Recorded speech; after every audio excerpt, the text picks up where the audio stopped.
want you to hit me as hard as you can.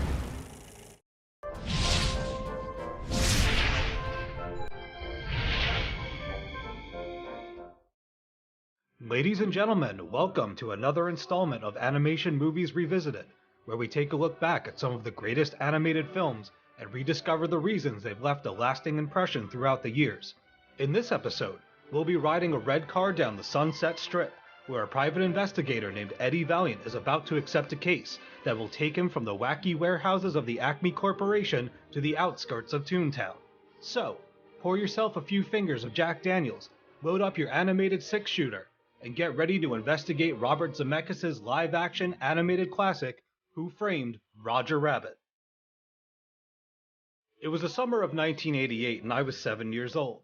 Disney's DuckTales was at the height of its popularity, and handhelds made by Tiger Electronics were some of the hottest games in town. To beat the heat, my mom surprised me with tickets to see Who Framed Roger Rabbit at our local theater, where the air conditioning was plentiful, and buttered popcorn got served alongside a cold collector's cup filled with cherry Coke. At this stage of my evolution, I had already seen live-action features that included animated elements, like Pete's Dragon, Mary Poppins, and Pink Floyd's The Wall. Nothing, and I mean nothing, could have prepared me for what I was about to experience that day. Who Framed Roger Rabbit wasn't just special, it was an awakening, and something that would change the way that I admire animation forever. The arduous journey to bring Who Framed Roger Rabbit to the silver screen began in 1981, when Walt Disney Productions purchased the rights to Gary K. Wolfe's novel, Who Censored Roger Rabbit? While the film and novel feature several of the story's core characters, a legion of elements of the movie are substantially different from Wolfe's book. In Wolfe's version, Roger is a B-tier comic strip character who hires a hard-boiled private detective to uncover why his employers, the DeGreasy brothers, have retracted a vow to grant him a comic strip of his own, and instead are entertaining the thought of selling his contract to an unknown buyer. After a bit of snooping, Roger learns that there never was a mystery buyer, and that the reason the DeGreasy brothers got so slippery about the deal is that they don't think that Roger has what it takes to be a star. Tragically, the next time we encounter Roger, we find that he's been murdered in the privacy of his own home. Now, it's up to Eddie Valiant to crack the case, and the list of suspects includes Roger's ex-wife Jessica, his co-star Baby Herman, and a photographer named Carol Masters. While gathering testimonies from his catalog of colorful characters, each suspect encourages Eddie to be on the lookout for a kettle as a form of payment for his troubles. It's at this point that Wolfe's version of the story takes a hard left turn at Albuquerque.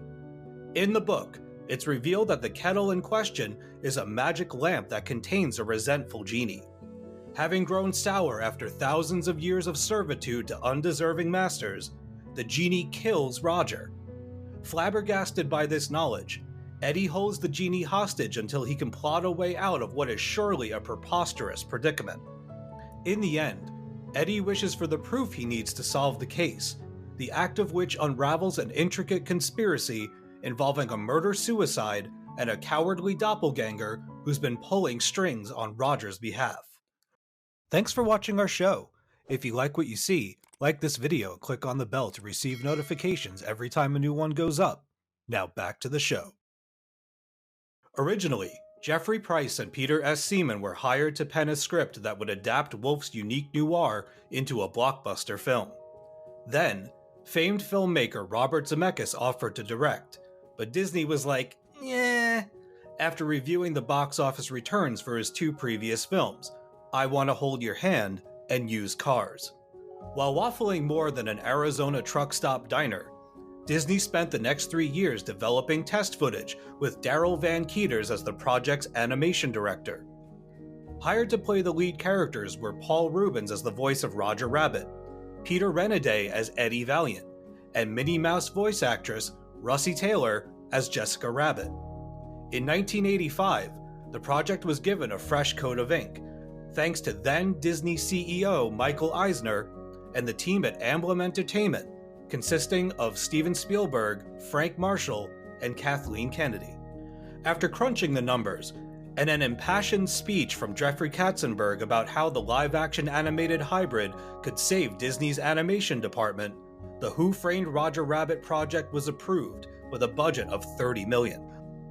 With these elements of the endeavor figured out, it was time to take the concept as far as it could go. Hold still, will ya? Does this help? Yeah, thanks. To do this, Disney asked Spielberg to broker agreements between numerous animation houses that would allow for the use of their characters in the film.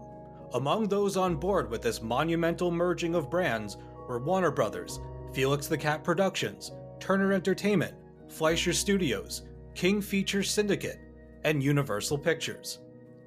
Each company had its share of reservations about lending its characters to the film.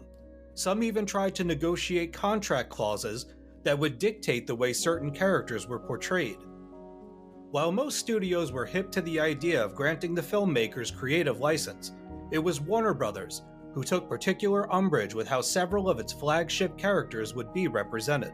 As a result of the dispute, Disney agreed to work alongside Warner Brothers by drawing the characters using an agreed-upon art style.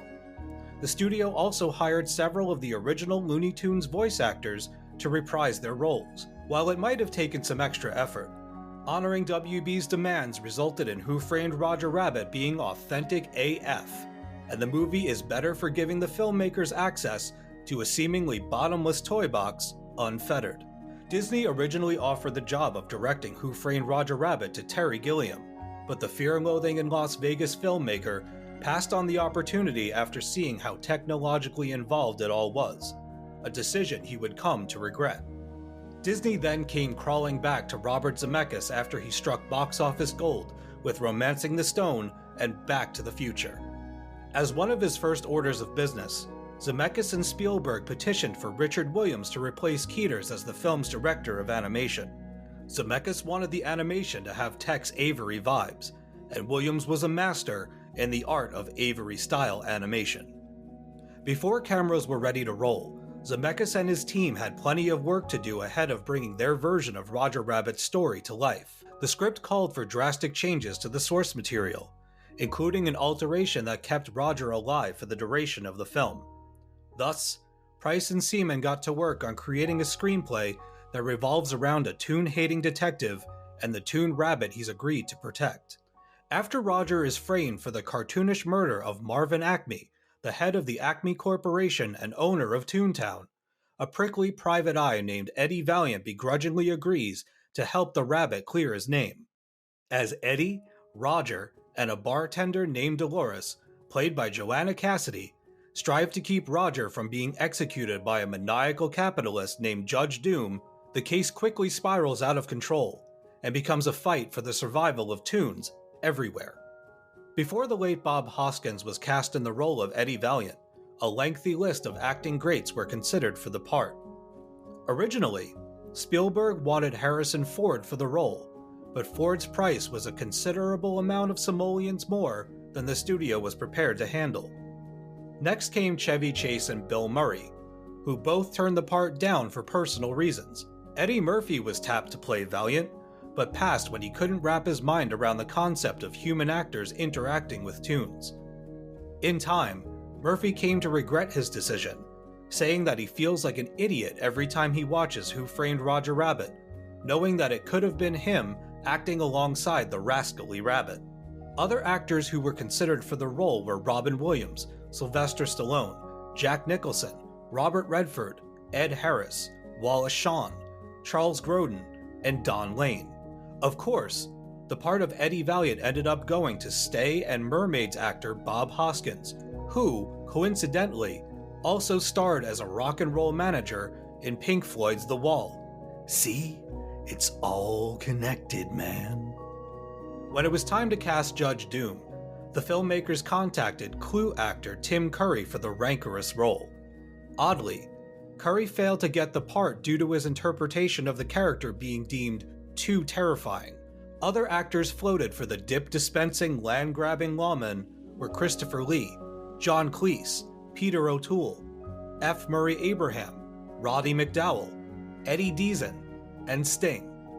Ultimately, the part ended up going to Christopher Lloyd, whose role as Emmett Lathrop Doc Brown in Zemeckis' Back to the Future trilogy is the stuff of legend.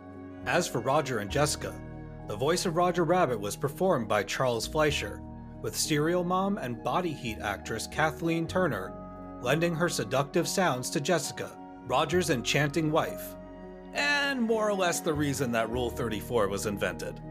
As Price and Seaman mined the Golden Age archives of Walt Disney and Warner Brothers cartoons, the dynamic duo explored an array of ideas that would set the film apart from Wolf's original novel. I don't want the drink. He doesn't want the drink. He does. I don't. You do. I don't. You do. I don't. You do. I don't. You don't. I do. You don't. I do. You don't.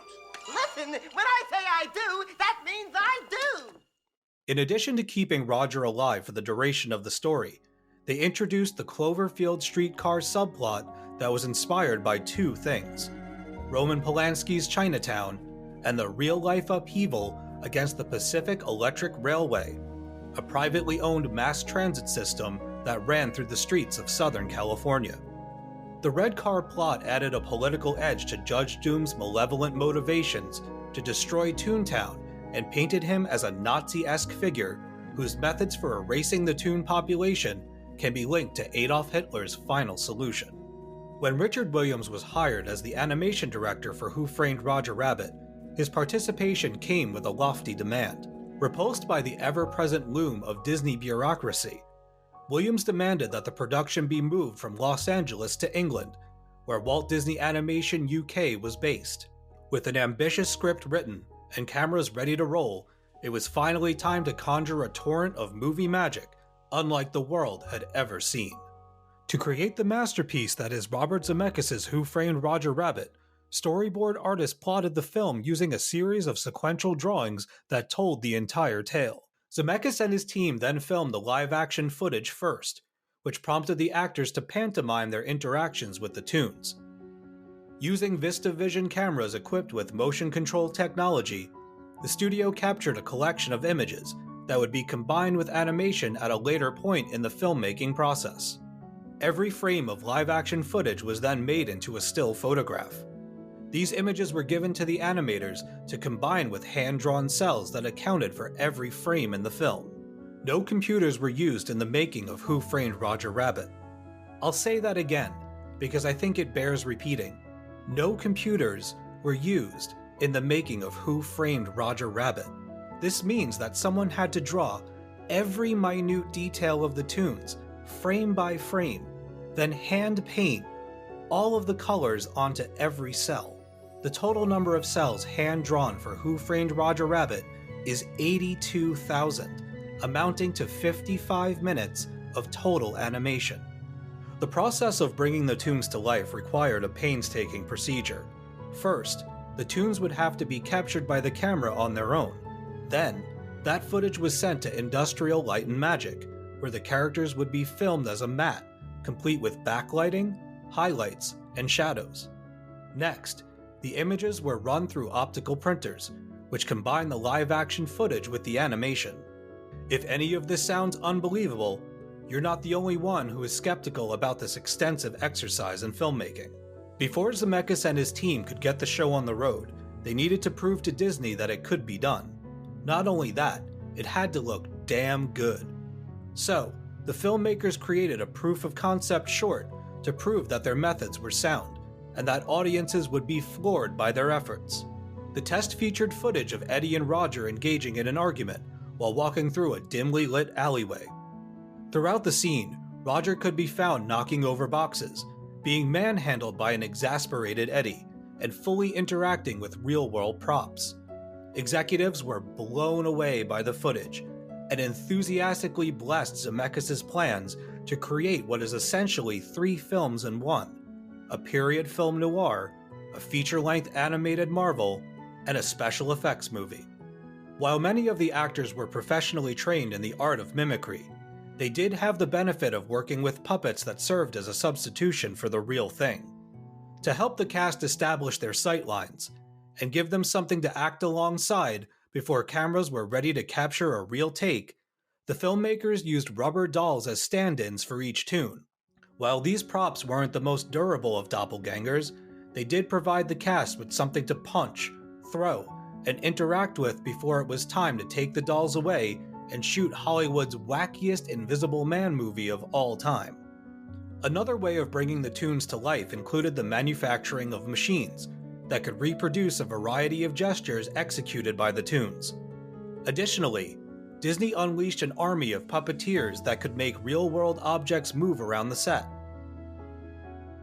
In terms of design, Roger's red, white, and blue color scheme was inspired by the American flag, a way of appealing to the film's target audience. And then there's Jessica. Oh, Jessica. What? I'm sorry, I forgot you were here. Where was I? The design for Jessica Rabbit was modeled after 1940s siren actresses of Hollywood's golden age era. I'm talking about such seductresses of the silver screen as Veronica Lake, Rita Hayworth, Grace Kelly, and Yvonne DiCarlo. Drawn with the intention of setting private parts on fire, Jessica Rabbit was designed to be a perfect 10 balance of reality and Toons. She was the ideal Toon bride, and good God, the artist broke the mold when they made her. The score for Who Framed Roger Rabbit was composed by Zemeckis' frequent collaborator, Alan Silvestri. Performed by the London Symphony Orchestra, the music combines elements of jazz with jaunty show tunes. Whether you're slinging back shooters at the Terminal Bar or avoiding weasels along the border between Los Angeles and Toontown, the music of Who Framed Roger Rabbit will have you craving the smooth grooves of Miles Davis or digging through your DVDs for those Looney Tunes Golden Collection box sets. Before Roger Rabbit was unleashed in theaters, the studio ran a series of sneak peek screenings to test the waters. Unsurprisingly, the first screening was a disaster on account of the film being screened for an audience of 17 to 18-year-old dude bros out for a hot night on the town. Disney, come on. You knew this wasn't going to be your target audience. What were you thinking? Thankfully, audiences responded better to the film with each new version, and before long, the studio was confident that it had a bona fide blockbuster on their hands. Although the stuffy suits at Disney felt that Who Framed Roger Rabbit was a tad lewd, it was Zemeckis who held the power of approving the final cut of the film. After listening to Disney's prudish concerns, he decided not to change a damn thing, and released the film the way he and the animators intended. The film opened in the United States on June 22, 1988, grossing $11.2 million in 1,045 theaters during its opening weekend, handily securing the coveted top spot among films like Big, The Great Outdoors, Willow, Red Heat, and others. After several weeks at the box office, Who Framed Roger Rabbit collected $156.4 million in worldwide receipts, confirming its status as a runaway success. Disney was overjoyed by the returns, but then there was Wolf, who claimed that he was owed royalties based on the film's outstanding performance and merchandising plans. After a lot of legal mumbo-jumbo, and Wolf claiming that he was owed at least $7 million in damages, he was awarded a mere $400,000 for his efforts.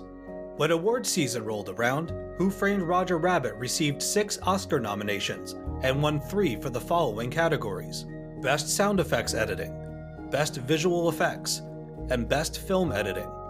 Richard Williams also received a Special Achievement Award from the Academy for animation direction and the creation of cartoon characters. Beyond the original film, Roger Rabbit appeared in 3 theatrical animated shorts, enjoyed a brief comic strip run, and was featured in several video games, including one very frustrating experience on the Nintendo Entertainment System. Seriously, I still have nightmares about that nigh unplayable piece of... You know what? Let's move on.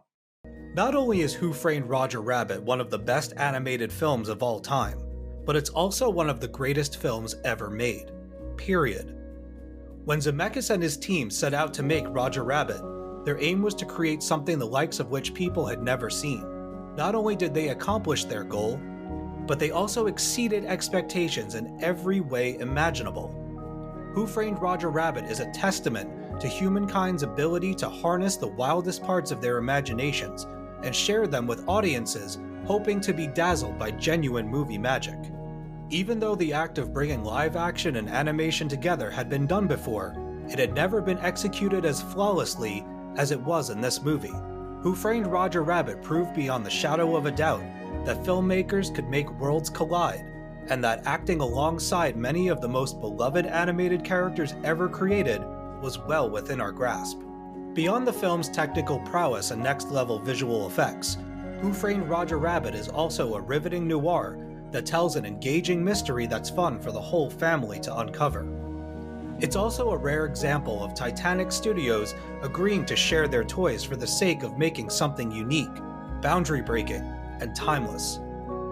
While animation has evolved over the years since Roger Rabbit was released, no other live-action animated hybrid has been able to capture the wonder, creativity, and staying power of this film. It's for these reasons and more that I'll be giving Who Framed Roger Rabbit an unquestionable 10 out of 10 Buzz Lightyears. I was there 34 years ago when this film was released, and it's only gotten better with age. There's something for everybody in Who Framed Roger Rabbit, and it's been my pleasure to bring it back into the spotlight for you all to enjoy. Before I disappear back into Toontown to research our next episode, I'd like to close this out with my favorite quote from the film. "A laugh can be a very powerful thing. Why sometimes in life, it's the only weapon we have." That's all, folks. Take care of yourselves.